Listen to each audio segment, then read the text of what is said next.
Okay, should we get started? We're at 6:02. We're burning time here. Let's go. Yeah, let's go. You ready? Yes. Okay, great. Well, welcome everybody. I'm going to share my screen here. We're going to go ahead and get started. And I think you can put some questions in the chat if you have any. And we're going to answer those at the end of the presentation. So thank you for coming tonight. My name is Nancy Caruso. I'll be presenting with Keith Rootsart tonight on kelp restoration in California. And this is an encore presentation of a talk that we gave at the Scuba Show just a few weeks ago in Long Beach. So we're excited to share with some other people, new people perhaps, some of the work that's been going on in the past and in the present in California regarding kelp restoration. So I'll go ahead and get started here. My name is Nancy Caruso. I'm a marine biologist and the founder and executive director of Get Inspired. This is my contact information, and I'll have it up again at the end of the screen. But Get Inspired is a nonprofit organization, and we're located in Orange County, California. I've been a marine biologist for the last 28 years and have worked on species restoration projects in Southern California, in Orange County specifically, for the last 20 years. And I use a model of children, using children and citizen volunteers to get all this work done. I've taught over 12,000 kids to grow the species that I'm restoring, and I've trained nearly 400 volunteer divers and clammers to assist me in the field. And I've fought with the Department of Fish and Wildlife for the last 20 years to do all this work. And if you followed any of my work or Keith's work, you know what that means. For the species I've been working on restoring, started with kelp forests in 2002. I also am working on white sea bass, green abalone, and pismo clam restoration as well. And all of this work is based on the premise that people only protect what they love, and they only love what they understand. So having people understand kelp, us divers really have a great understanding of it, but most lay people who never stick their face in the ocean, really don't have a concept of why kelp is important and why they should care about an algae, nor do they know what an algae is.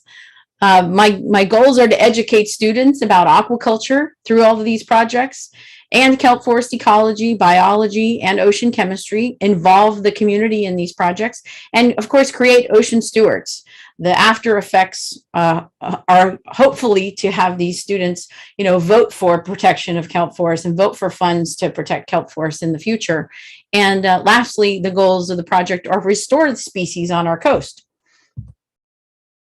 So I'm going to start off by explaining this syndrome, another syndrome that we have in our population called shifting baseline syndrome. And simply, it's with ongoing environmental degradation at local, regional, and global scales, people's accepted thresholds for environmental conditions are continually being lowered. And so in the absence of past information or experience with historical conditions, members of each new generation accept the situation in which they were raised as being normal. And this psychological and sociological phenomenon is called shifting baseline syndrome. So with pictures, this is what that means. So if you were around and alive in the 1950s and you were a fisher person, a fisherwoman or fisherman, you may remember pictures at the docks of giant sea bass hanging, 400-pound giant sea bass after a day of fishing. Now, if you go down to the docks, you might see, some small sargo or perhaps some yellowtail, if you're lucky, hanging off the docks. And the size of the fish, of course, are smaller, but this is our new baseline for if you're just started fishing, this is what you expect to see. Another great example, this is the tide pools taken last year in Laguna Beach. You look at this is nice rocky area with really looks like there's nothing living in it. And this is a tide pool in 1920 covered with black abalone. In Laguna Beach. So all those little white spots are black abalone, which are now an endangered species. So an example of a shifting baseline. No one who is under the age of 50 would ever imagine seeing a tide pool look like this. Here's another example. This is Laguna Beach in the 1920s. And you can see it amongst all these tents and umbrellas are pieces of kelp. It's kelp rack all over the beach. Now in Laguna Beach, we clean it up. So this is the shifting baseline. And for a long time, for 30 years almost, we didn't have kelp in Laguna Beach. So they actually forgot that it washes up on the beach in Laguna. And because of that, Kelp Fest was started in 2010. After spending 8 years restoring kelp forests in Orange County, I got a call from the city of Laguna Beach complaining that they just had the worst business sales in their city for a Labor Day weekend in their history. And they were blaming the kelp because it was all over the beaches following a big south swell that we had had. And they said, you're going to have to come and answer to the city council because the kelp is to blame for this decline in our sales in our city businesses. And of course, I almost fell off my chair because I couldn't believe what I was hearing. I'd just spent 8 years of my life diving 3 days a week and training all these volunteers and 5,000 students to raise kelp in their classrooms. And I was getting blamed for the downturn of the economy, which we later learned was called the Great Recession. But at that time, we weren't quite sure what was happening. But great example. They had no idea that kelp was supposed to be there and that people could sit around it and it's fine. It's not going to bite you. So the goal of the Kelp Fest was to foster an appreciation for the importance of kelp forests, to teach the residents of Laguna that it's okay when kelp washes up. It's okay to see that brown stuff, that strangling stuff out there on the surface of the water. It belongs there, and that means that we have a healthy ecosystem. So just another example of shifting baselines. So most of us know why kelp forests are important. They're one of the most productive ecosystems on Earth. 800 different species rely on them, including us. They provide erosion controls. Especially down here, we've got a lot of eroding cliffs. They provide glassy waves for surfers. They make oxygen, lots of oxygen. And as coastal ecosystems go, they sequester 20 times more carbon per acre than terrestrial forests. And it's thought that kelp goes deep into the sea as it degrades. Some of it gets washed up on the beach and then carried back out in the ocean again. And as it starts to decay, it falls down to the bottom of the ocean. And this is where sequestration could occur. So I'm going to stop sharing here and I'm going to introduce Keith Rootsart, who many of you probably know. But I want to introduce him because I want to tell you how I know Keith. Keith is an engineer and he's not a marine biologist. But 4 years ago, he called me and he said, Nancy, I'm a diver and I live in Monterey and I've watched my kelp forests dwindle and disappear and I want to fix it. I want to restore them. And I kind of giggled and said, man, are you in for a ride? Because I had been working on kelp restoration for 10 years and I knew all the permits and all the fighting that went along with doing that job. And so I said, man, it's going to be a long ride, but it can be done. And sure enough, after 2.5 years, this engineer, not marine biologist, put into fighting up against the Department of Fish and Wildlife, he was granted the opportunity to do a restoration project in Monterey, iconic Monterey Bay, where the kelp speaks for itself there. Everybody expects to see it. And this citizen, a power of one, stepped up and started a project to restore an ecosystem. I will remind you that there is a world-class aquarium and several universities around the perimeter of the Monterey Bay. And it took a citizen to step up and do this work. So I have a great amount of respect for Keith and all the work that he's doing. And so with that, I'm going to introduce him right now. Well, thank you very much, Nancy, for that. You have after your work in Southern California, it kind of seemed possible, that you had success at Laguna Beach and so on, where I went diving. That's where I first met you during the Kelp Fest event. And knowing that it could work, it inspired me to move on to do this project. And And Nancy's right. I know I'm not a biologist or a scientist of some sort. I'm just somebody who has an interest in this and thought you could do something, and not realizing the consequences, that everyone was going to say no. And that's what made it, that perspective is what made it possible for me. So that is my, I hope you can all see my slide, the one that's showing. I think I'm sharing the right screen. So moving on to where we are in Monterey, California is where our project is. Nancy is in Orange County down in Southern California. And there's also work going on up in the North Coast for kelp restorations. And we're going to kind of talk about kelp restoration throughout these regions. So what is threatening kelp? So a multi-year unprecedented extreme marine heat wave was very hard on the cold-loving giant kelp. Extraordinarily warm water caused the kelp to do really poorly.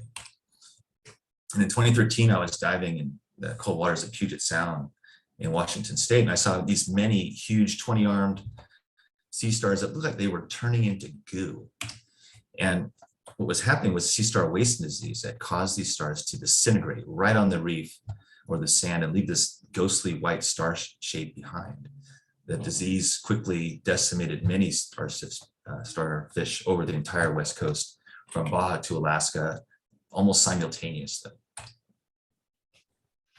So not long after that, I was doing work for Reef Check as a volunteer in Monterey, and I noticed all the kelp disappearing. And urchin barrens, purple moonscapes with almost no life except purple urchins appeared and were expanding.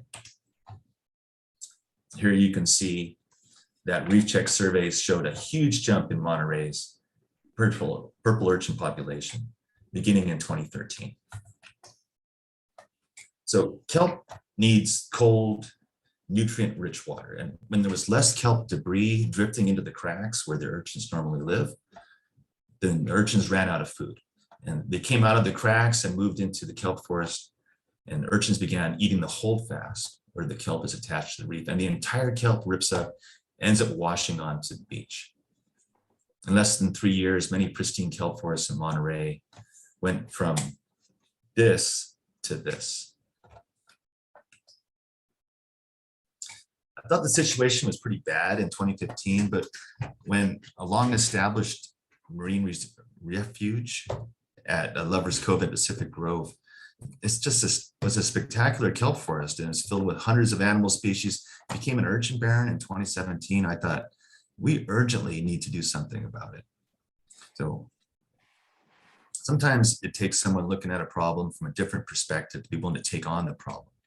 And I just found myself in a good position with my experience and connections to the diving community to hatch what's an arguably crazy plan to save Monterey's kelp forests that the public agencies were not willing to take on. So in 2018, I started the giant kelp restoration project. I worked with Reef Check to get permits to do experiments in urchin barrens near Lover's Cove in Pacific Grove. So the goal was to find out how many urchins we need to remove in order to allow kelp to regrow. We found that we have to have less than 0.5 urchins on a square meter of reef for kelp to grow back. At about the same time, at the Lovers experiment was getting started, Bruce Watkins of California Diving News and I began submitting petitions to the California Fish and Game Commission. We proposed to begin clearing urchin barrens that had completely eaten many of the kelp forests in Monterey, but we were repeatedly denied. Meanwhile, more and more divers,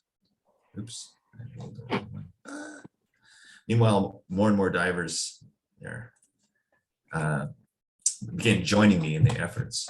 And they were alarmed by the kelp forest, and they joined as volunteers for the project.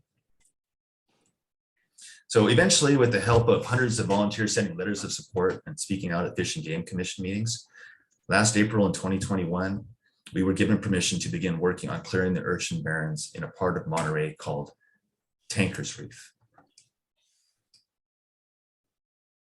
This red line here shows the enforcement boundary around the project. These little orange blobs are where historically over years, kelp has been found in these areas. In 2021, this was the only kelp that was remaining. This little green spots right here, that was the only kelp within the project area. So with the help of Reef Check California, we made a 2.5 acre cable grid underwater right about there. And divers have been working there on the cable grid since April 2021. The entire east side of the site will be untouched by us because it's a control area for the project. Oops. So our goal is to restore the kelp forest at Tankers Reef in Monterey. And what we did was in the first year, we were able to make it much better and to improve it to become a kelp forest. So trained kelp restoration divers are using hammers to carefully cull the purple and red urchins that are on the site without harming marine life that's on the surrounding rocky reefs.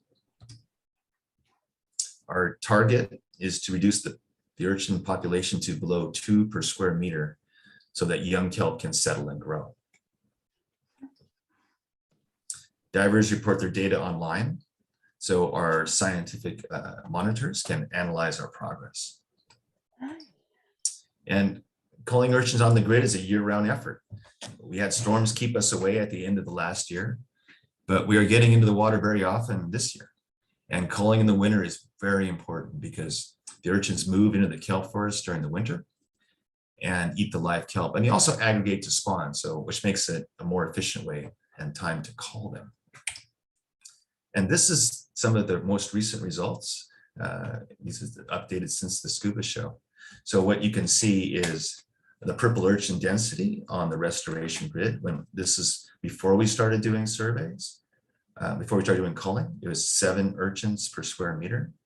And then after 5 months, we had reduced it down to this level right here. It's about 2, less than 2 per square meter. And now this spring, they went and surveyed again, and they found that it had risen just a little bit. But that's not necessarily the whole story, because now they're smaller. As divers go through and cull the urchins, and we get a lot of big ones because they're easier targets. And so even though there might be a little increase in the number of urchins, the biomass and the grazing pressure from those urchins is even lower than this indicates. Red urchins, you can see like on the over time, we have brought them down steadily on the restoration grid. The control grid, which is another place, it's a control area that's about half a mile away. There was no significant change in any of the urchin densities. And this is the result of reducing all those urchin densities. The kelp increased. So this is kelp individuals that are greater than 1 meter high. And initially there was very low, and you can see how they're steadily increasing on the site. The error bars are still crossing each other. So it's not necessarily 100%, there's not, the confidence is not quite there, but you can take confidence in when you look at this next graph. And this is kelp, juvenile kelp individuals that are less than 1 meter high. And you can see like on the control grid, there's just no kelp there. And then we have on the restoration grid, boom, right? That's what happened when we had this big kelp forest out that we defended. We got all these juvenile kelp coming onto the grid. So that's great news and great work by everybody involved to get that bar. That's the kind of graph you want. So the joint agencies recommended that we reduce the urchin density below 2 per square meter. And we reduced the urchin density to about 1 per square meter in 5 months. So they said, we don't want you to have any significant bycatch or damage to the reef. And so we trained the divers through our program to avoid and report accidental bycatch and any damage to the reef. And the other thing was they didn't want any significant disturbance to marine mammals. And so we trained people to how to avoid the marine mammals that are on the site and to self-organize. We trained everybody on the program through local dive shops. It's a good source of revenue for them after COVID. And we host restoration dives. We just had our 9th meetup this last weekend. And to report adequate data. So divers reported 558 dives. It's actually more than that were on the reef. So, and that's in detailed online dive logs of that inform the marine resource managers what we have done out there. So we're going to talk about what's happening over different regions. So I'm talking about Monterey right now in the Central Coast region. And we have a mix of urchin barrens and we have some kelp forests. They're kind of like, sometimes they kind of even coexist. On the north coast of California, we have 96% kelp loss. There's mostly bull kelp in this region, but it's a huge kelp die-off due to a lot of urchins in this area.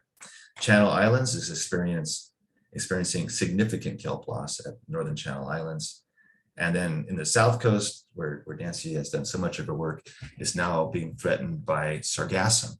And she will speak a little bit more of that when she rejoins us. So how to become a certified kelp restoration diver. So we have a PADI and a NAUI certification to teach divers how to do this, and it's taught at the local dive shops in Monterey and in the Bay Area. The prerequisites for the course are being comfortable diving in Monterey. You just need an open water certification, and you can maintain neutral buoyancy. That's critical because there's urchins around. You don't want to put your knees on them, and you have to be able to use a compass because you're working on this grid and you need to be able to go in different directions on it and to find these underwater cable grid.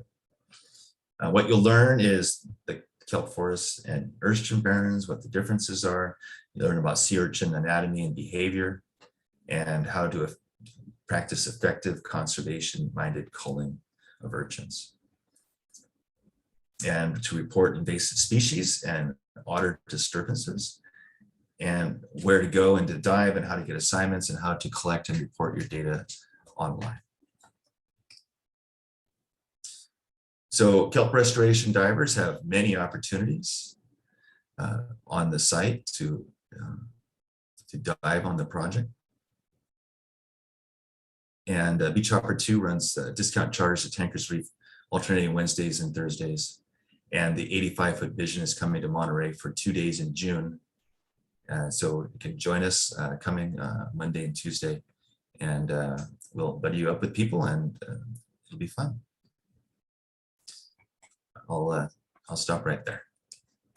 Nancy?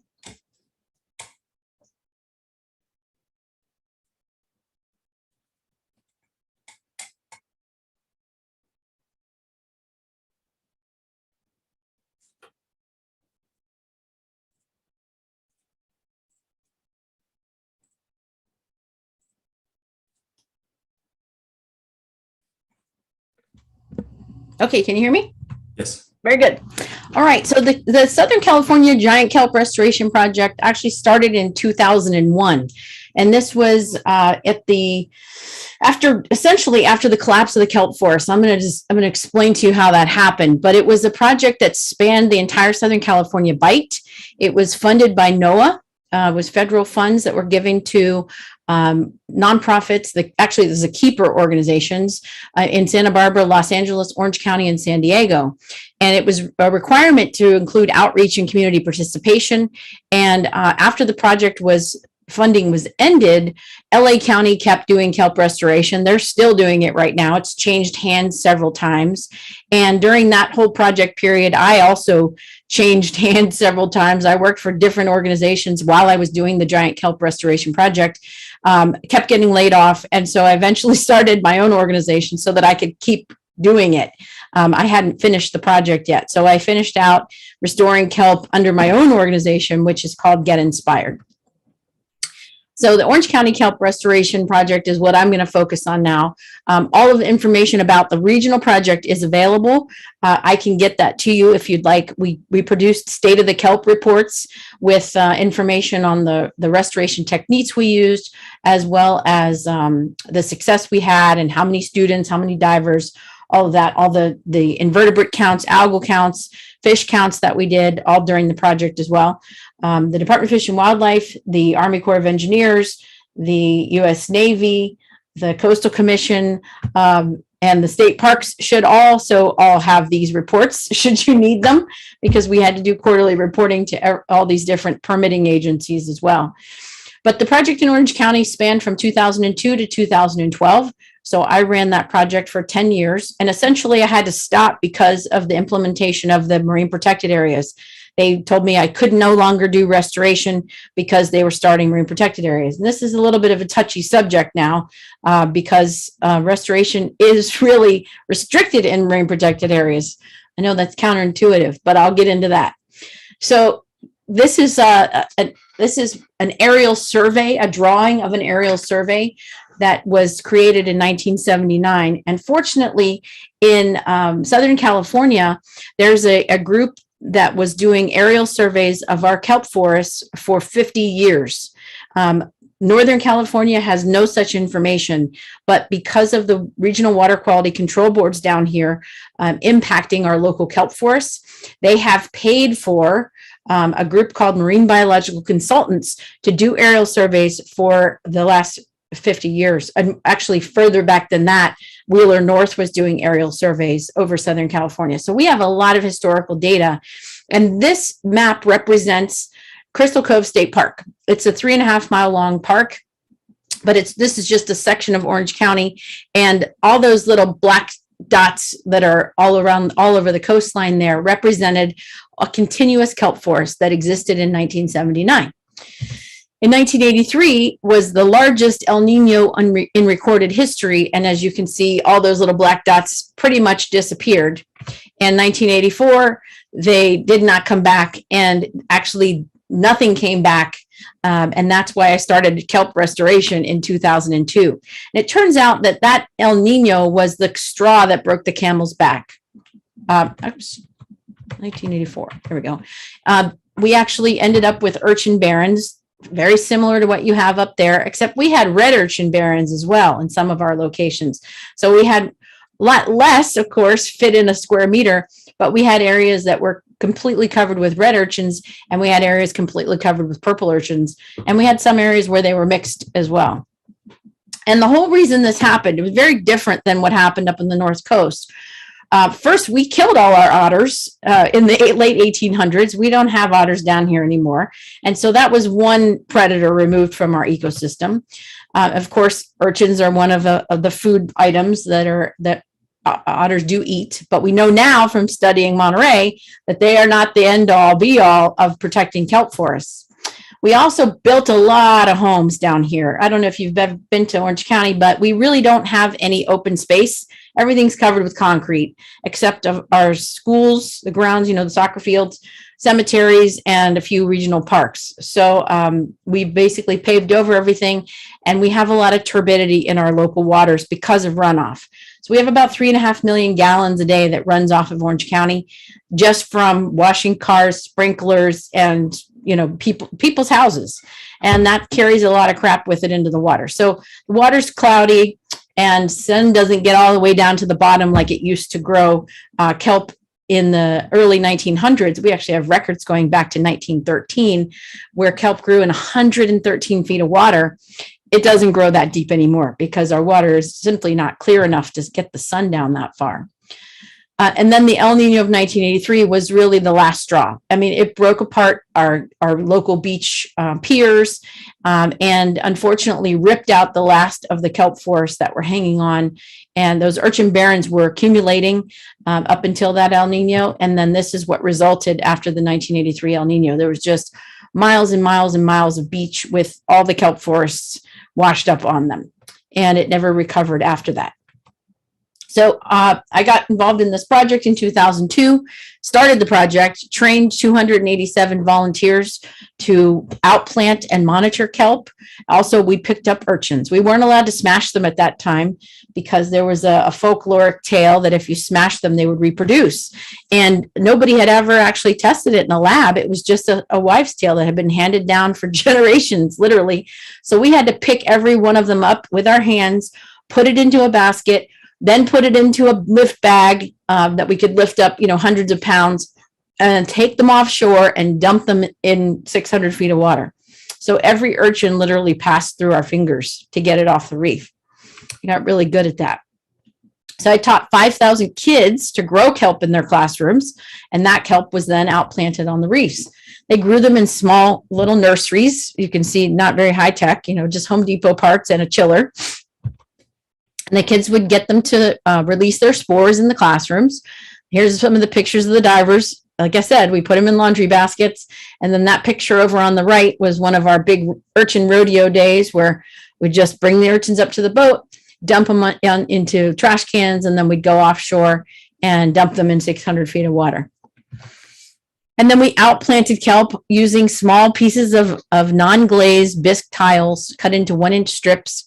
And this seemed to work the best. We tried lots of different types of substrate, ropes and plastic and bricks.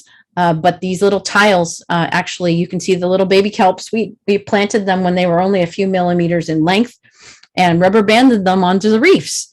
And the rubber band would hold the tile as the kelp grew, and it grew really fast. Within a week, you would see the baby kelp growing. I mean, it would grow for 4 months in the lab. It would only get about, a half a centimeter tall.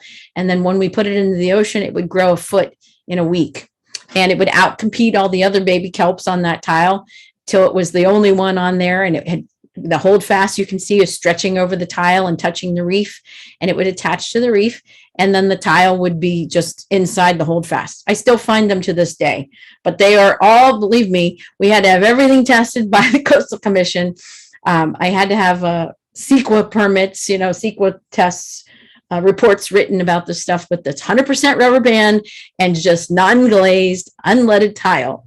It's basically inert, compacted sand. So here's some of the kelp there growing off the tiles. And we also did transplantation. So we would drive around, on our way out to do our monitoring. And if we found a kelp plant with a holdfast on it, we could actually tie it back down, put rubber bands around the reef, and slip that back underneath those rubber bands and attach it to the reef, and it would reattach itself to the rock. Now, we did this by weaving. Sometimes we'd weave clothesline through the holdfast. Sometimes we'd use the rubber bands. Sometimes we'd use rope. But the important part is to cut it down, reduce the drag, just keep one stipe with blades on it so it could photosynthesize. And you'd even cut the holdfast down. So if you got a really big 2-foot holdfast, you can cut it down to like 6 inches so it's more manageable. But you want to reduce that drag and just get surface area onto the rock so it could attach. So there's a picture of the rubber bands and the holdfast. And after 25 years of being gone, we didn't have kelp. Can you imagine if Monterey didn't get kelp back for 25 years? We restored our kelp forests. And we had the idea was to not remove all the urchins on the entire coast, but to pick sites along the coast that were historically big kelp forests, and I called it the Johnny Appleseed approach, which was to clear the urchins, plant kelp, and create parent beds, because we didn't have any kelp. The closest bed was 20 miles away. So we had to put parents to make babies onto our coast. And it worked. We were ecstatic after 10 years of diving 3 days a week, and getting laid off twice during the process and starting another organization. My volunteers and I were very happy, some of whom still volunteer for me now. And then Keith mentioned we have a new threat, unfortunately. Just when we thought we were safe, we had our kelp, we're high-fiving ourselves. We now have Sargassum horneri. And this is what it looks like in its fern phase, is what I call it. This is what it looks like right now. If you were to dive in Orange County, it looks like a small little fern, non-threatening. But if you've been diving in it, this is what it looks like. It is dense, choking, and nothing eats it. Light doesn't get through it, and it prevents our natural kelp from growing. So there is a need to control it, a need to manage it, and I have tried to get the Department of Fish and Wildlife to let me experiment with that, but because we have marine protected areas all along our rocky coast in Orange County, they have not been willing to let me do that. So I'm monitoring it. This is what the life cycle of the sargassum looks like. It's right now in phase A. Later on in October or so, it'll switch out to phase B. When it gets reproductive in November, December, it starts looking like C and D there. And we also have some of phase E going on right now. It only lives for a year. So it dies off in March, April here, and then comes back again in June where we see phase A again. So sargassum is found from mid-Baja all the way to Monterey and the Channel Islands. So it is literally everywhere. The sargassum starts growing in June. It gets a good spot on the reef and it shades out everything underneath it. Unfortunately, our giant kelp reproduces in December and through the colder months. And so if there's no space available because the sargassum got there first, the kelp doesn't have a place to grow. So really, my project idea was to pull the sargassum at the time that kelp was recruiting to see if I could make room for it. And then, of course, our kelp continues to grow, doesn't die off every year. So my thought was, as long as it gets a spot on the reef, it would take that space of the sargassum growing. So 2006 was the first time I found it in Orange County, and I called them and they said, don't touch it because you'll spread it. Well, I didn't touch it, so it's not my fault. But as you know, it's everywhere now. But I want to let you know if you've got it in your area, and I know Monterey has seen it. And Keith is going to expand on that a little bit more. You can take algae with a fishing license up to 10 pounds. So keep that in mind.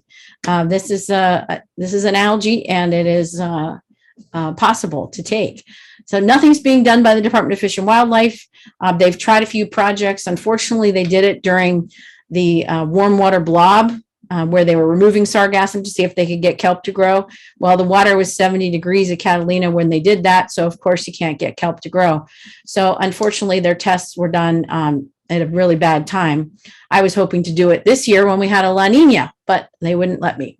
So I want to tell you to organize and care for your kelp beds and watch out for this stuff. So I'm going to hand it back over to Keith now. Okay. Let's share.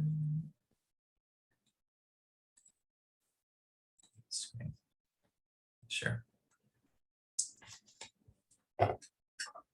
I ran through some slides about how to get involved in kelp restoration. This is what they were. Back this way, but I've already said that. So, but about sargassum, to pick up on that, is Melanie Moreno, who is in this meeting, found sargassum at the breakwater on June 4th, 2020. And there's been some evidence recently that Sargassum horneri is definitely here. They do eDNA research, and it's like they can see what things have gone through. And Steve Palumbi from Hopkins, Stanford University, sampled 300 cobbles, and 60% of them had traces of Sargassum horneri on it. Sargassum muticum has also been found locally, which is a different species, but similar. It's been also in Southern California. That was found recently at Point Lobos, and it's in Half Moon Bay as well. So it's definitely here, and it's waiting for the right conditions. And like everything, like sargassum and urchins, and these are all symptoms of the same cause, right? Marine heat is kind of what's going on. It's different ocean because of that. So this is all of our Tankers Reef Project collaborators and allies. Redbird Creative and some of these other groups, and Get Inspired is center on this, right? They're helping us along as we do this. And that's all we have for today. So thank you very much. And we'll be answering your questions now. Got some questions in the chat, Casey? It looks like it was answered, except if Eric Edward is online and wants to expand upon his question and just clarify that a little bit. Otherwise, if you have questions, if you want to raise your hand and ask it or put it in the chat, that would be great. All right, how about Nick? Why don't you go? Oops. Greetings. Thank you so much. Can you hear me? Yes. Sound good? Wonderful. Yes. I've been following this for some years, and I was a little sad to just hear about the marine protected area issue. And I know that our California Natural Resources director put out a 70-page PDF on reducing green tape about environmental bureaucracy.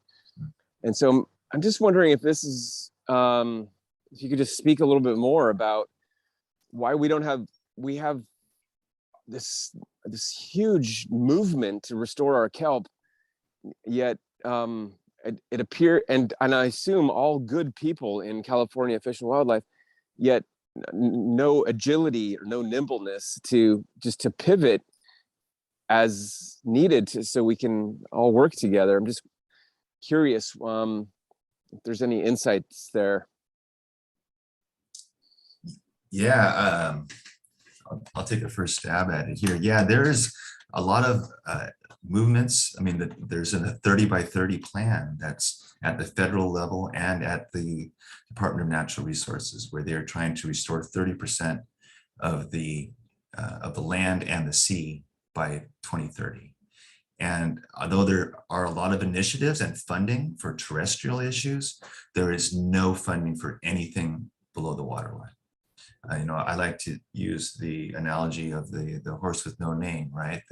The ocean is a desert with its life underground and a perfect disguise above. Nobody can appreciate, besides divers, what's going on under the water. And it's a large agency and this Ocean Protection Council is a cabinet level position in the Department of Fish and Wildlife. They are difficult to do this sort of thing. They're only funded for a 20% of their budget for doing this sort of thing, and their favorite answer and the offer they're going to offer the most is going to be no. You're just not going to be able to do this. So that's why we need the support, and that's the only way it worked for me when I submitted petitions by myself and tried to get some traction, even though I thought I had the best cause and everyone should just jump on board. It didn't happen until everybody got on board. So people started writing letters. And that's kind of, what I see as a solution is the community effort and the divers getting involved and soliciting for that and asking and keep asking. And when they say no, just keep asking. Yeah, Nick, you brought up the good point with the cutting the green tape. If you search that document, the word ocean doesn't appear in it. So I was very excited as well. And that's the first thing I did was search ocean.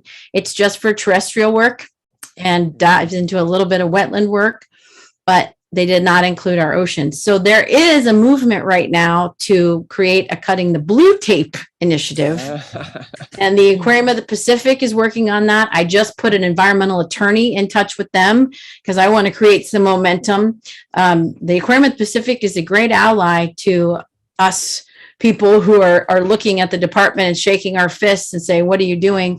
They're actually conducting some surveys and creating a report to show the department how much of an obstacle they are being, and in hopes that perhaps with this big voice of people saying, hey, stop saying no, you're going to have to start saying yes, that perhaps they'll change their ways. But like Keith said, and I've been told, I've been doing this 20 years,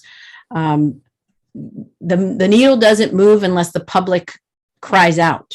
And so writing letters, even outside of going to public meetings, writing letters to the director, Craig Schumann is his name, if you'd like to write a letter to him, writing letters to the Marine director and sending him emails, Making phone calls and demanding change is how things get done in our government. And the needle doesn't move until we do that. Thanks. Thanks, Nick, again for the question. Up next in the chat, we have one from Kevin Royer, who's asking to clarify if we can remove sargassum at Tankers Reef. So, Keith, that'll go to you. Well, we don't currently have sargassum at Tankers Reef. Hopefully we're keeping it out at this point, but we are on the lookout for it. And that's part of our training for people, is to be able to identify invasive species like sargassum. And we also have another invasive it's spreading very much on Tankers Reef. That's Watercypera subcortata. It's not an algae, it's a bryozoan, which is like a moss animal. It lives in this little matrix of things, and it has little zooids, and it spreads really easily, and it's a fast colonizer. So it reproduces by just like tumbling along the bottom and dropping zooids everywhere and starts a new colony. And we're documenting it, and it's something that we're going to see how the department, it responds to those invasive species. And I'm trying to get the sanctuary to get involved in that. And before this started, Nancy was just telling me about a new invasive species outbreak in Newport Harbor. Yeah, it's another good example of it, how an invasive can take over, and if you don't follow the protocols for getting rid of it, this is what happens. But it's Clerpa taxifolia, and it was here before in the 90s, and actually the federal government stepped in for some reason to tackle it, and they would lay out big tarps and throw bleach tablets under the tarps, and they killed it, got rid of it. Well, it's back again in Newport, and it was found there was an acre of it. I didn't realize how big the area was, and they thought they pulled it all out, but every little piece turns into a whole other plant, and it spreads out across the bottom of the ocean. And apparently it's all over Newport Harbor. It's gotten back into the further reaches of the bay, and there's no money to remove it. And I was telling Keith, they've spent millions and millions and millions of dollars restoring eelgrass back there over the last 20 years. So I can only imagine the organizations that are pulling out their hair right now, who put all that effort into restoration, only to see this new Mediterranean invasive species take over. It's very pretty, actually, but it is not native. Great. Thanks, Nancy and Keith. Up next, we have a question from Brian Taniguchi asking if Southern California has Desmarestia, and if it does, how is it managed? And if there are any concerns about it increasing the acidity of the water and damaging it. Yeah, so there is a new dominant understory algae. 4 years ago, I couldn't even tell you what it looked like, but now it is dominant. Last year, it was on 30% of our underwater cable grid. Now it's 70% of the underwater cable grid. It has a pH of 1. It's basically sulfuric acid. And nothing likes to live in there. And urchins eat it, which is not good for them because it dissolves their teeth and then they can't eat for 3 months. So it has a natural defense from urchins.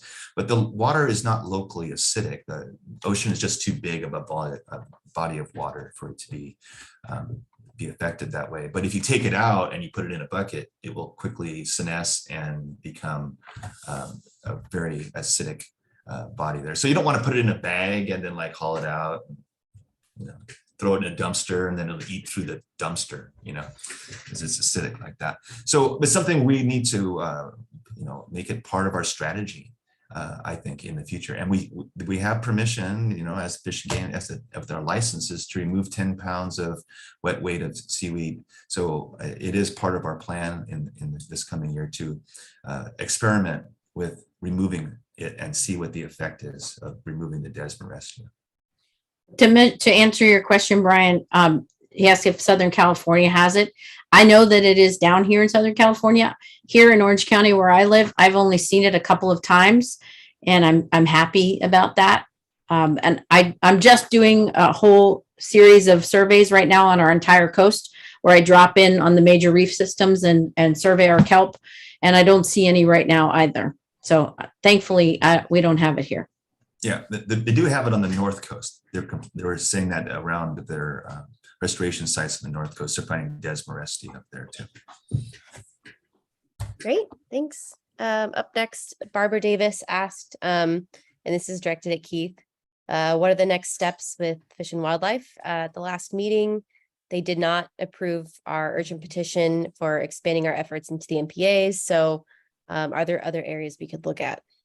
Right. Yeah. We asked in a petition to allow us to call urchins within the state marine conservation areas. There are 3 of them that surround the peninsula, and that was denied.